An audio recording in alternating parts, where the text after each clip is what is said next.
दूसरी बात रही आश्रम बापू जी की। हमारी श्रद्धा है भाई, मैं अपनी बता रहा हूं, व्यक्तिगत अपनी बात बता रहा हूं। आप भी करो, मैं ये नहीं कह रहा हूं, मैं तो अपनी बात, क्योंकि उन्होंने सनातन धर्म का बहुत प्रचार प्रसार किया। कितने लोगों को जो कन्वर्ट हो चुके थे सनातन को छोड़कर, उनको वापिस लाए। तो मेरी तो पूरी श्रद्धा है। मैं कहता हूं 2-4 और ऐसा काम करने वाले संत हो जाएं तो सनातन पक्का मजबूत हो जाएगा।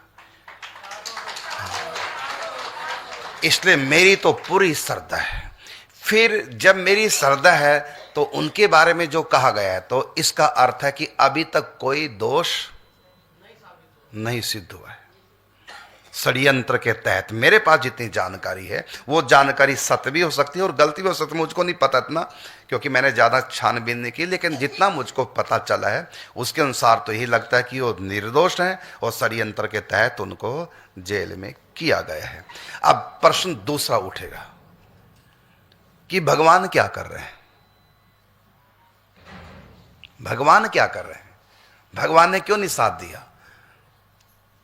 जब वो संत हैं और सनातन के लिए इतना कुछ किया और झूठे इल्जाम में उनको फंसाया गया, यदि ये बात सत्य है तो फिर एक शंका आएगी भगवान को लेकर के कि भगवान ने क्यों नहीं सहायता की। तो हमने इसका उत्तर ढूंढा, वो ये है। मेरे उत्तर से आप सहमत हो ये मेरा कहना नहीं है, आप भले मेरी बात को नकार देना, लेकिन मुझको ऐसा लगता है, क्योंकि ऐसे प्रमाण भागवत में हैं, भक्तमाल ग्रंथ में। कलयुग अपना काम करेगा। यदि हम कलयुग, ये कलयुग भी भगवान का विधान, सतयुग, त्रेता, द्वापर और कलयुग, ये किसका विधान है? तो कलयुग में कलयुग जैसा माहौल बनेगा ना, सतयुग में सतयुग जैसा, क्योंकि भगवान का विधान है। और भागवत में लिखा हुआ है, भक्ति ने कहा कि भगवान से कैसे देखा जा रहा है कलयुग का तांडव, कैसे देखा जा रहा है? तो नारद जी ने क्या उत्तर दिया? पढ़िया भागवत महात्म्य में प्रारंभ में, तो क्या कहा कि कली का दोष, कली का धर्म ना दोष किसी का। ये कली का धर्म है, कलयुग में ऐसा होता है, इसलिए भगवान देख रहे हैं, क्योंकि उन्हीं का ये विधान है। कलयुग किसका विधान है?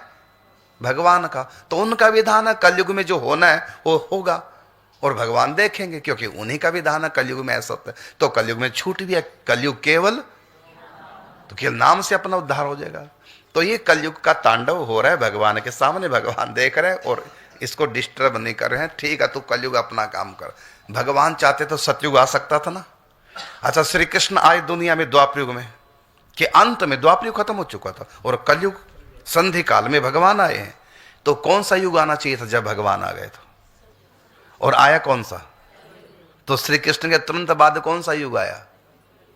कलयुग है ना। इसका मतलब कलयुग को कृष्ण भी नहीं रोक पाए। क्यों नहीं रोक पाए? क्योंकि उन्हीं का विधान है।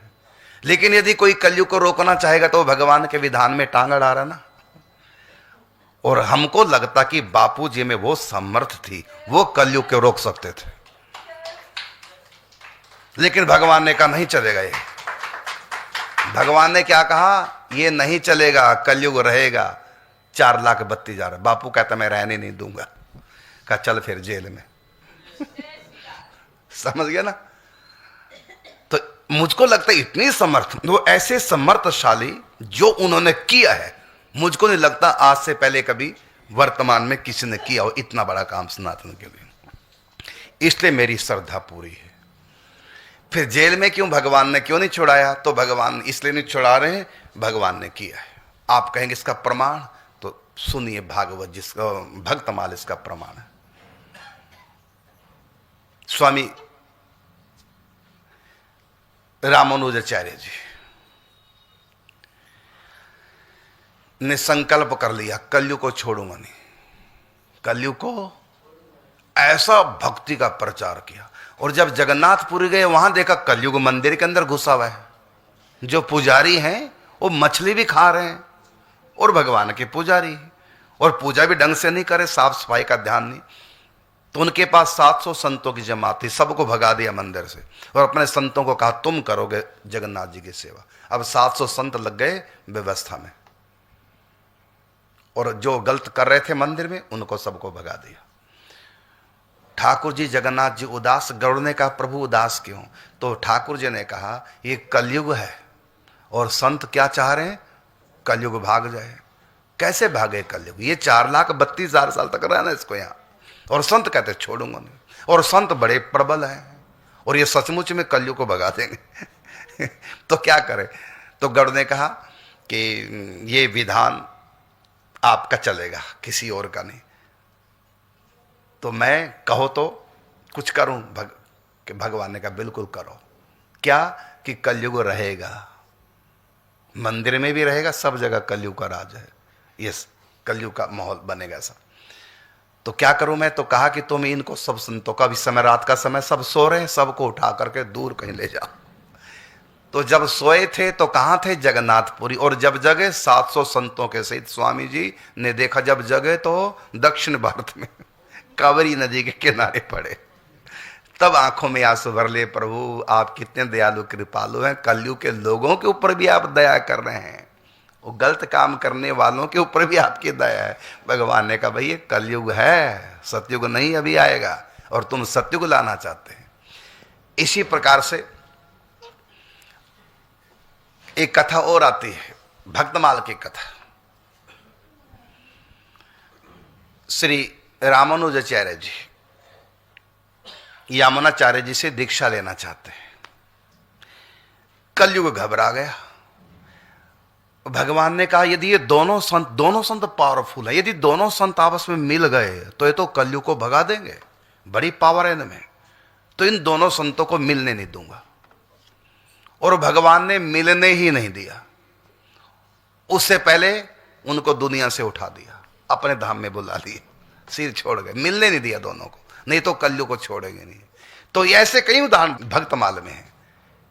तो ऐसी बापू ने लगता कसम खा रखी थी कि कलयुग को छोड़ूंगा नहीं, क्योंकि उन जैसा प्रचार हमने वर्तमान में नहीं देखा किसने इतना प्रचार किया हो पूरे भारत में। और जितनी भीड़ उनके यहां लगती थी किसी के यहां नहीं। यहां तक कि जो इधर उधर भटक गए थे सनातन को छोड़ करके, वो सब वापस सनातन में आने लग गए थे।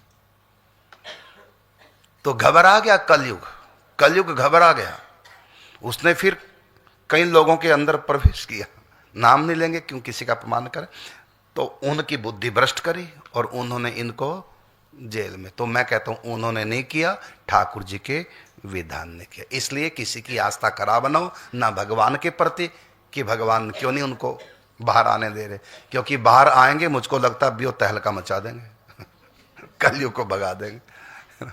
तो अब ये मेरा अपना कहना है, बाकी आप मेरी बात से सहमत हो, ये मैं नहीं कहता कि आप भी ऐसे ही मानो, ये मैं मानता हूँ ऐसा, इसलिए मेरी श्रद्धा पूरी है। तो मैं, आपने जो कहा कि मैं आपसे दीक्षा लेना चाहती हूँ, मुझसे दीक्षा लेने की आवश्यकता नहीं, आप वही मंत्र कीजिए जो आपको मिला है, प्रेम, भले वो संप्रदाय का नहीं, क्योंकि मैंने कहा बिना संप्रदाय का मंत्र विशेष श्रद्धा होने से पूरा काम करता है।